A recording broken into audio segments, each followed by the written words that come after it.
శ్రీకృష్ణ పరబ్రహ్మణే నమః. నిన్నటి పారాయణంలో మన ఇంద్రియాలను గురించి వాటిని ఏ విధంగా మనం జాగ్రత్తగా మన అధీనంలో ఉంచుకోవాలి, ఇంద్రియాలు ఒక్కొక్క లౌల్యానికి ఎలా నశించిపోతాయి అనే విషయాలని తెలుసుకున్నాం. యవ్వనం 5 ఇంద్రియాలకు లౌల్యం ఇచ్చే స్థితి ప్రారంభమవుతోంది అనే చెప్పి తెలుసుకున్నాం. ఇప్పుడు అజామిలుడు నిలబెట్టుకోగలిగాడా? ఇది పరీక్ష. భాగవతాన్ని అందరూ వినొచ్చు, కానీ యవ్వనంలో ఉన్నవాడు విన్నట్లయితే జీవితాన్ని సార్థకత చేసుకోగలడు. అందుకని అజామిలుడి యవ్వనమును వ్యాసుడు అంత వర్ణన చేశాడు. కాబట్టి వయసులో ఉన్న వాళ్ళకి 10వ క్లాస్ అయిపోయి ఇంటర్లోకి వచ్చే వాళ్ళకి ఈ విషయాలన్నీ వినిపిస్తే చాలా మంచిది. ఇప్పుడు ఇంద్రియముల యందు కామము ప్రకోపనం పొందుతుంది. ఒంటి నిండా ఓపిక ఉంది. ఏ ఒక్క ఇంద్రియానైనా సరే తన లౌల్యం చేత తాను నిలబడిన పై మెట్టు మీద నుండి కిందకి తోసి పారవేయగలదు. మన కుటుంబం బాగుండాలని మనం అనుకుంటే మనం అజామిళోపాఖ్యానం చదివిన వారైతే మన పిల్లలకు ఎంత జాగ్రత్తగా బోధ చేయాలో, ఎంత పరిశీలన చేసుకుంటూ ఉండాలో తెలుసుకుంటారు. ఆ సమయంకు తండ్రి ఓపిక తగ్గుతుంది, బిడ్డడికి ఓపిక పెరుగుతుంది. అవసరమైతే వాడు తండ్రితో తెగదెంపులు చేసుకుంటాడు. వాడి తండ్రిని ఒక లెంపకాయ కొట్టాడనుకోండి, ఇక తండ్రి బతుకు అక్కడితో అయిపోయినట్టే. తండ్రి బతికి ఉన్నా మరణించినట్టే. అందుకే పుత్రం మిత్ర వదాచరేత్. కొడుకుకి కొంత వయసు వచ్చిన తర్వాత స్నేహితుడిని కూర్చోబెట్టి మాట్లాడినట్టే మాట్లాడాలి. కొడుకుతో చాలా జాగ్రత్తగా ఉండాలి. అందుకే వాడు ధర్మం చెప్పుకునేలా ఏర్పాటు చేయగలి.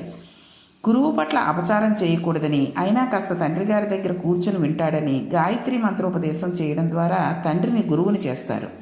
మనం కొంత వయసు వచ్చిన తర్వాత పిల్లలకి వాళ్ళు ఏం చేస్తున్నారు, ఏమిటి, వాడు బయటికి వెళుతున్నాడంటే ఏం చేస్తున్నాడు, ఎక్కడి దాకా వెళుతున్నాడు, ఎన్నింటికి వస్తున్నాడు, ఈ ఫోన్లు వచ్చిన తర్వాత మనం కూడా వాడు ఏవో సీక్రెట్ కోడ్లు పెట్టేసుకుని వాళ్ళు మాట్లాడుతూ ఉంటారు. అది కూడా మనం చూసుకుంటూ ఉండాలి.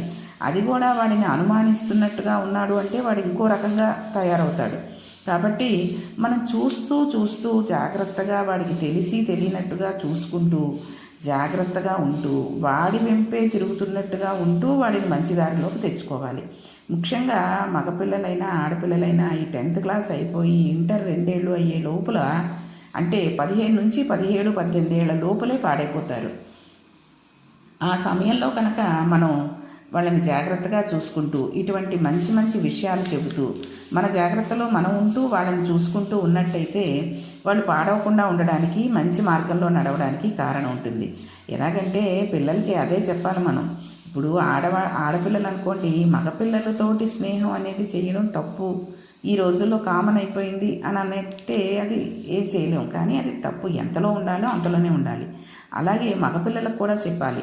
ఆడపిల్లలంటే ఎప్పుడైనా దొరుకుతారు, పెళ్ళైన తర్వాత ఆడపిల్ల ఎలాగూ ఉంటుంది నీతోటి కూడాను, చదువు మాత్రం రాదు నాన్న తర్వాత అని చెప్పి మనం చెప్పగలిగితే వాళ్ళు మెల్లిగా చెప్తే వింటారు. అంతేగాని ప్రతిదానికి గై అనేసి వాళ్ళ మీద పడిపోతే వాళ్ళు మొండికేసేసి మనకు తెలియకుండా ఇంకోలా చేస్తూ ఉంటారు. కాబట్టి మనం కొంత వయసు వచ్చేసరికి తండ్రి స్నేహితుడలా పిల్లవాడిని కూర్చోబెట్టి దగ్గర కూర్చుని చెప్తూ ఉండాలి. ఇప్పుడు ఈ 5 ఇంద్రియాలతో ఈశ్వర సేవనం చేయవచ్చు. ఈ కళ్ళతో చూడడమే పనిగా పెట్టుకుని రోజు కొన్ని దేవాలయాలకు వెళ్ళి ఆయా దేవతామూర్తులను చూసి వాడు ధన్యుడైపోవచ్చు. ఏమీ తెలియకపోయినా చెవులతో కీర్తనలు వినడం, భగవంతుని కథలు వినడం ద్వారా తరించిపోవచ్చు. ఈశ్వరుడి నిర్మాలయం ముట్టుకోవడం, ఈశ్వరుడికి పల్లకి మోయడం, వెళ్ళి అందరి దేవతల పాదాలు ముట్టుకోవడం ద్వారా తరించిపోవచ్చు.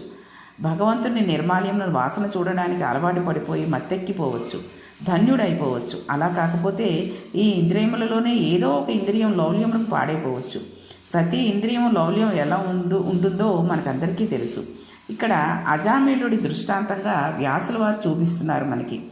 ఆయనను తండ్రి గారు ఒకరోజు పిలిచి రేపటి పూజకు దళములు, దర్భలు, పువ్వులు తీసుకురావాల్సింది అని చెప్పారు.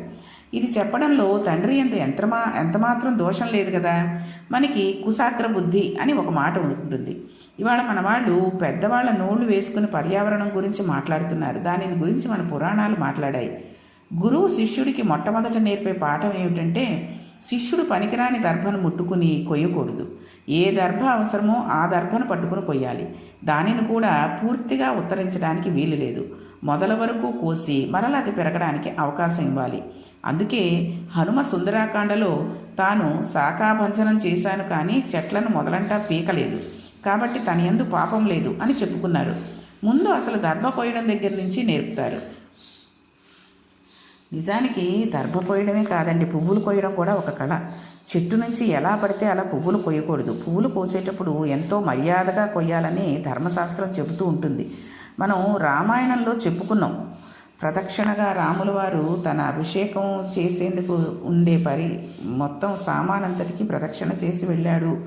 అతనికి అభిషేకం, రాజా పట్టాభిషేకం ఇవ్వము అని చెప్పినా కూడా అని అన్నప్పుడు మనం తెలుసుకున్నాం, అసలు పువ్వులు కోసేటప్పుడు కూడా మనం ప్రదక్షిణగా కొయ్యాలి. అంటే కుడి చేతి వైపు నుంచి తిరుగుతూ కొయ్యాలట, చెట్టు చుట్టూరా కనుక మనకి స్థలం ఉంటే.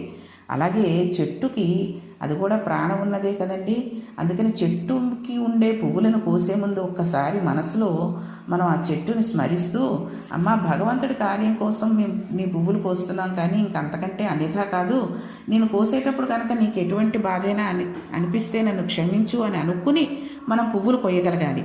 ఎందుకంటే మన జుట్టు పీకితే ఎంతలా ఉంటుందో అలాగే చెట్టుకు కూడా ఆ పువ్వులు కోసేటప్పుడు బాధ కలుగుతుంది. అదీ కాక కొంతమంది ఏం చేస్తూ ఉంటారంటే పై కొమ్మలు అందినంత మట్టికి కోసుకుంటే అందంగానే ఉంటుంది. ఈ పై కొమ్మలు కూడాను ఊచలు పెట్టి లాగేసి, ముఖ్యంగా మార్నింగ్ వాక్కి వెళ్ళేవాళ్ళు, ఈ పని వాళ్ళు కూడా కోసేసి చీరల్లో పెట్టేసుకుని ఆ వేరే ఇంటికి వెళ్ళి వాళ్ళకి ఇస్తూ ఉంటారు. వాళ్ళకి తెలియదు ఈ పువ్వులు ఎలా కోసారు అన్నది. కాబట్టి ఆ పువ్వులు కోసే పద్ధతిని మనం కోసుకోగలిగితే మనమే కోసుకోవడం, లేదా ఒక 10 రూపాయలు 20 రూపాయలు ఇచ్చుకుని పువ్వులు కోసుకుని ఆ పువ్వులని కొంచెం మనం శుభ్రం చేసుకుని దేవుడికి అర్పించగలిగితే మంచిది. పువ్వులు పెడితేనే మనకు దేవుడు వరాలా ఇస్తాడు అనేటటువంటిది మూర్ఖత్వం. మన మనస్సునే ఒక పువ్వుగా పెట్టుకుని మనస్సంతా భగవంతుడి మీద ధ్యానం చేసి కనుక ఒక్క నమస్కారం చేస్తే, మనం పువ్వులు పెట్టకపోయినా, ప్రసాదం పెట్టకపోయినా, ఏమీ ఇవ్వకపోయినా ఆ స్వామి మనకి వరాలను ఇస్తాడు, కోరిన కోరికలను తీరుస్తాడు, ధర్మపదంగా ఉన్నవైతే. కాబట్టి మనం పువ్వులు కోసేటప్పుడు కూడా కుక్కలు వేసి ఆ ఇనపరాళ్లతోటి లాగేసి అలా కాకుండా చాలా జాగ్రత్తగా, చప్పుడు చేయకుండా, పటాపటా కోసేయకుండా జాగ్రత్తగా కొయ్యాలి. ఇది ధర్మశాస్త్రం చెబుతోంది. అయితే ఇక్కడ తండ్రి మాట ప్రకారం తండ్రి చెప్పినవి సేకరించి తీసుకురావడానికి అజామిళుడు అడవికి వెళ్ళాడు.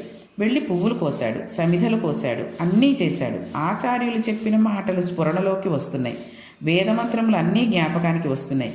వీటన్నిటినీ విచారణ చేసుకుంటూ సంతోషంగా ఇంటి వైపుకి వచ్చేస్తున్నాడు. అంతలో అతనికి ఒక పొదలో ఏదో ధ్వని వినబడింది. ఏదో ఆనంద పారవస్యంతో అర్థం లేకుండా చేస్తున్న గుటకలతో కూడిన ధ్వని వినబడింది. దానిని ముందు చెవి గ్రహించింది. కంటికి నయనము అని పేరు. ఇది మిగిలిన అవయవములను త్రిప్పడానికి ప్రధానమై ఉంటుంది. ఇలా ధ్వని వినబడేసరికి అది వినవలసిన ధ్వని కాదు అని ఆయన వెళ్ళిపోయి ఉంటే అజామిళుడు వేరు. ఈ ధ్వని ఎటు వినబడిందో అటు కన్ను తిరిగింది. పొదవైపు చూశాడు. కళ్ళు కుండలు తెచ్చుకుని అక్కడ పెట్టుకుని చాలా హీనమైన జన్మను పొందిన ఒక స్త్రీ ఆ కళ్ళును తాను విశేషంగా సేవించి శారీరకమైన తుచ్చమైన కామమునందు విశేషమైన ప్రవేశము అనురక్తం అయిన ఒక స్త్రీ కళ్ళు సేవించిన వేరొక పురుషుడు శృంగారకీడయందు విశేషమైన అభినివేశము ఉన్నవాడితో ఆనందంగా పునఃపునః రతిక్రీడ జరుగుతున్నది. అజామిళుడి చెవితో విన్న శబ్దమును అనుసరించి కంటిని తిప్పాడు. ఈ సన్నివేశాన్ని చూశాడు. ఇప్పుడు ఏమైంది? దీన్ని మనం జాగ్రత్తగా గమనించాలి. ఇది శుకుడు అనుకోండి, వెళ్ళిపోయాడు, అందుకని భాగవతం చెప్పగలిగాడు. ఇదే పరీక్ష. శుకుడికి కూడా ఇదే పరీక్ష వచ్చింది. అప్సరసలు దిగంబరంగా లేచి నమస్కారం చేశారు. బ్రహ్మమని ఆయన వెళ్ళిపోయాడు, భాగవతం చెప్పాడు. అజామిళుడు కూడా శుకుడు అయిపోను, కానీ ఇక్కడ పడిపోయాడు. ఇంత వేదమును నేర్చుకున్నవాడు ఆ దృశ్యమును చూసి నిలబడిపోయాడు. ఇప్పుడు ఆయన మనస్సు ఈ విషయం మీద ఆక్రమించేసింది. కర్మేంద్రియ సంఘాతమును నిలబెట్టేసింది. చూస్తున్న సన్నివేశం మనస్సులో ముద్రపడడం ప్రారంభమైపోయింది. అలా నిలబడిపోయి తమకముతో ఆ సన్నివేశమును వీక్షించాడు. అనగా ఇప్పుడు ఇంద్రియలౌల్యము గెలవడం ప్రారంభమైంది. ఇన్నాళ్ళు వశములో ఉన్నవి ఒక్క క్షణంలో అంతటి అజామిళుడిని పడగొట్టేశాయి. వారిద్దరూ వెళ్ళిపోయిన తర్వాత తాను వెళ్ళిపోయాడు. ఇంటికి వెళ్ళిపోయి దర్భలు తండ్రికి ఇచ్చేసి అసురు సంధ్యవేళ సంధ్యావందనములకు కూర్చున్నాడు. మంత్రం చెబుతున్నాడు, అర్ఘ్యప్రదానం చేస్తున్నాడు, గాయత్రి చేస్తున్నాడు. కానీ మనస్సులో కనబడుతున్నది ప్రార్థనా శ్లోకము గాయత్రి కాదు.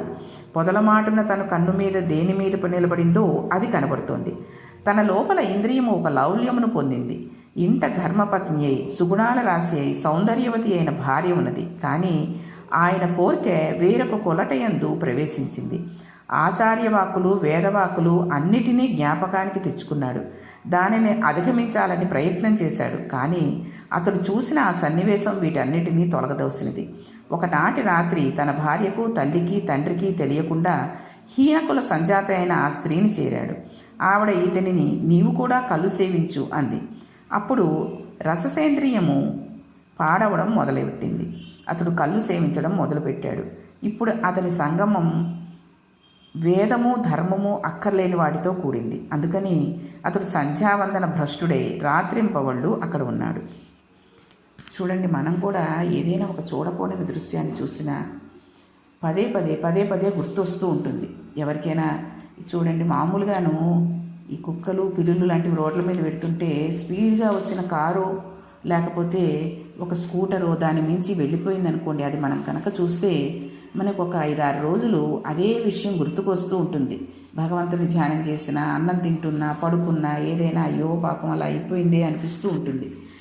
అది పదే గుర్తుకు వచ్చి మనం కాన్సన్ట్రేషన్ని దెబ్బతీస్తూ ఉంటుంది. అలాగే అజామిళుడు కూడా ఈ రకంగా పాడవడం మొదలుపెట్టాడు. తండ్రి ఒకనాడు కబురు చేశాడు, రాలేదు. అక్కడికి తండ్రి వెళ్ళలేడు. ఆఖరికి ఒక రోజున బలవంతంగా పిలిచాడు. అప్పుడు అతడు తల్లిదండ్రులను ఎదిరించాడు. భార్యను విడిచిపెట్టేశాడు. తల్లిదండ్రులు వృద్ధులైపోయారు. వారి ధనమును తాను దోచుకుని తీసుకువెళ్ళి ఆ స్త్రీకి పెట్టాడు. ఆఖరికి తన యజ్ఞోపవీతాన్ని విడిచిపెట్టేశాడు.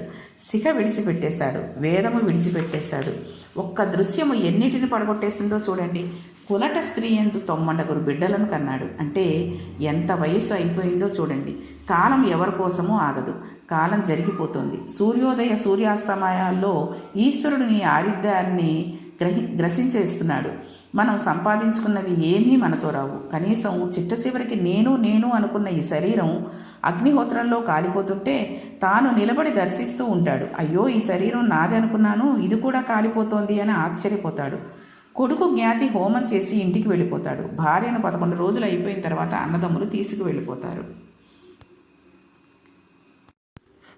చివరికి తాను కుట్టించుకున్న బట్టలన్నీ విప్పేసి గజం 12 రూపాయల సైనగుడ్డను ఒక దానిని పట్టుకువచ్చి దానిని పైన వేసి కప్పేసి పైనుండి కింద వరకు తాళతో వేసి కట్టేసి కర్రల మీద పెట్టి పట్టుకుపోతారు. ఈ శరీరాన్ని మనం సంపాదించిన వాటిలో ఏంటి వచ్చింది మన వెనకాల? మనం చేసిన పుణ్యమో పాపమో అవే మన వెంట వస్తాయి.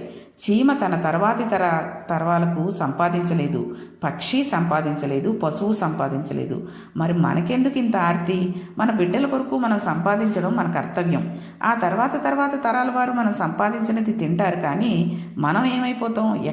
ఎక్కడైనా వెనక్కి తిరిగి ఈ కోణంలో మనం ఆలోచించగలమా? ఆలోచించలేం. భ్రష్టులం అయిపోతున్నాం.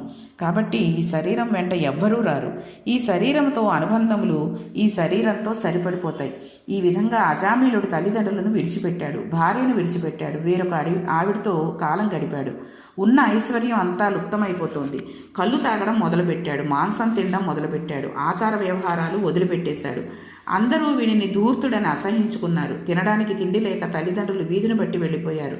భార్య పుట్టింటికి వెళ్ళిపోయింది. వీనిని పిలిచినవాడు లేదు, పలకరించినవాడు లేడు. భ్రష్టుడైపోయాడు.